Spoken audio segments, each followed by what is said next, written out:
Come close, not too close, just near enough to hear and digest this. This is not just a tale, it is a truth that many women carry inside them. It's about the woman who forgot her name, but really, it's about many women out there. It could even be you. Yes, you. Long ago, just before cities and crowds and endless busyness, a girl was born in a quiet village. No one made a noise at her birth because of the situations around her birth. But the mango tree in the compound dropped three ripe fruits. The elders said it was a sign that this child was special. She was given a name, not a common name, not one for show, but a silent one. A name whispered by the river. A name full of meaning, full of truth and power. As a child, she played freely. She listened to the wind. She sang songs she didn't learn from anyone. She was close to the land, close to herself, and close to God. But people didn't always understand her. They asked, "Why are you like this? Why are you so quiet, so different?" They even gave her other names. Names like strange, too much, overconfident. And over time, those names stuck. The name she was given at birth, the one full of truth, full of power, it began to fade. She left the village and went to the city when she got older. She just couldn't take the name calling in the village anymore.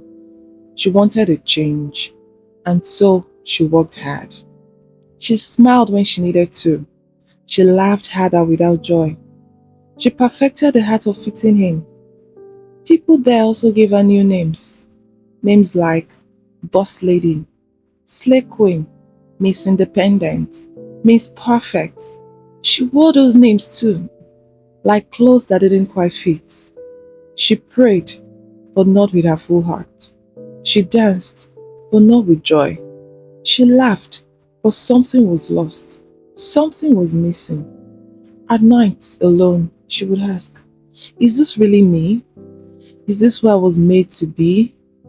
But no answer came, only silence, and a deep feeling that something was missing. So one day, without any warning, everything around her began to fall apart.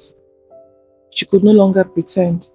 She felt like she had held in too much. And the voice inside her, that had been quiet for years, began to speak again. But she was confused and didn't quite understand it. She cried. She broke.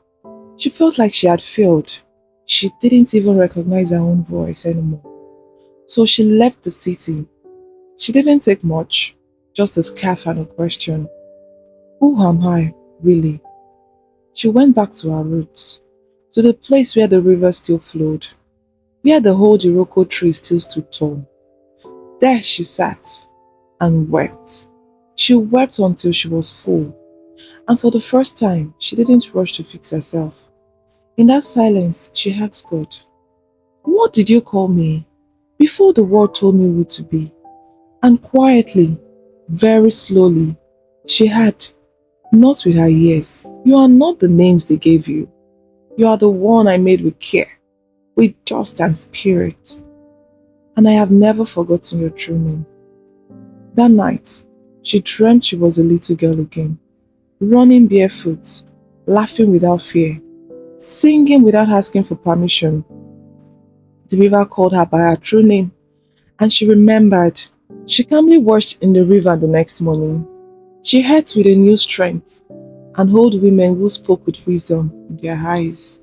She listened, not just with her ears, but with her heart and spirit. Her true name rose back up in her, and she didn't say it out loud.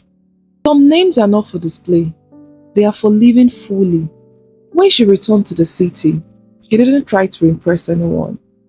She didn't have a new title. She was just herself, free and grounded in her new understanding. People noticed the change, but she didn't speak to prove anything. She spoke with peace, from a place of knowing. And when other women came to her, asking quietly, "You seem different. How did you find yourself again? She smiled and said, I forgot who I once was. And in her voice, they heard something familiar, something they had lost. And little by little, they began to remember too. Maybe you've forgotten your name as well. Not the one on your ID card, but the one that was spoken over you by the one who knows you way before you were born. It's not too late to remember. The river still flows, the tree still stands, and the one who named you has not forgotten.